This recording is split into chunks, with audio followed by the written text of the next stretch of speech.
बिस्मिल्लाहिर्रहमानिर्रहीम। आज मेरा मौजू जो है वो कुछ ऐसा है कि बहुत सारे लोगों को उस पर एतराज़ भी हो सकता है, बहुत सारे सवालात भी पैदा हो सकते हैं। रिजालुल गैब इल्म अमलियात में एक बहुत बड़ा शोबा और मौजू रिजालुल गैब का है। इसे मैंने अपनी किताब उसूल क़वाइद अमलियात में भी तफसील से बयान किया है कि इसकी क्या अहमियत है और हमें क्या तरीक़ाकार इख्तियार करना चाहिए। अमलियाती दुनिया में जिक्र करते हुए, तवीज़ लिखते हुए और कोई भी और रूहानी अमल करते हुए कंसेप्ट ये है कि आप रिजालुल गैब की नशिस्त और बर्खास्त को मद्देनज़र रखते हुए अपना चेहरा किसी ख़ास सिमत में उस दिन की तारीख़ के मुताबिक रखें।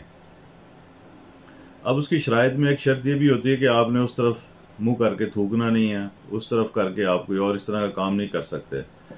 तो अब अगर रिजालुल गैब का इंतखाब करते हुए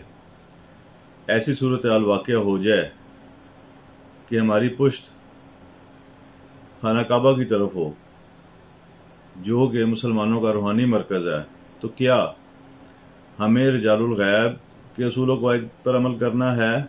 या इस्लामी लिहाज से जो सबसे बड़ा रूहानी मरकज़ है उसके तक़द्दुस को मुक़द्दम रखना है? इस हवाले से मैंने अपनी किताब उसूल व क़वाइद अमलियात में बहस करते हुए लिखा है कि सबसे बेहतर यह है कि आप कोई भी अमल करें तो रिजालुल गैब की नशिस्त व बर्खास्त और उसके साथ जो वाबस्ता पाबंदियाँ हैं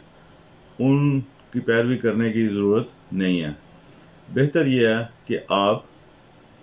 अपना मुँह क़िबला शरीफ की तरफ करें। आपने ज़िक्र करना है, आपने वजीफ़ा पढ़ना है, आपने तवीज़ लिखना है, आपने शर्फ़ व हबूत का कोई नक्श बनाना है,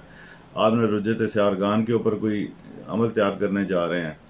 तो सबसे बेहतर है कि जो रूहानी मरकज़ अल्लाह ताला ने मुसलमानों के लिए मुकर्रर कर दिया है,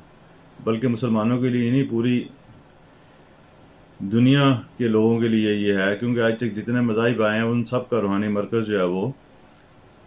अल्लाह का घर यही करार दिया गया। तो इस मामले में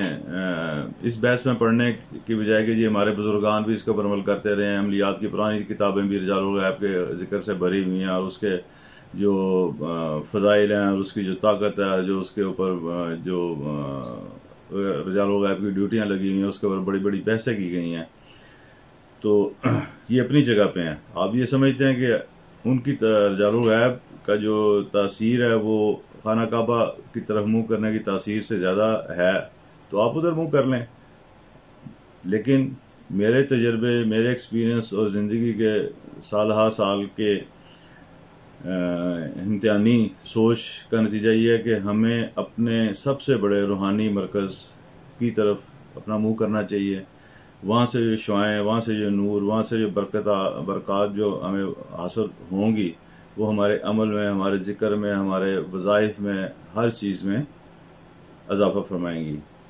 उम्मीद है कि आप अपनी सोच के ऊपर कुछ तब्दीली लाने के लिए तवज्जो देंगे।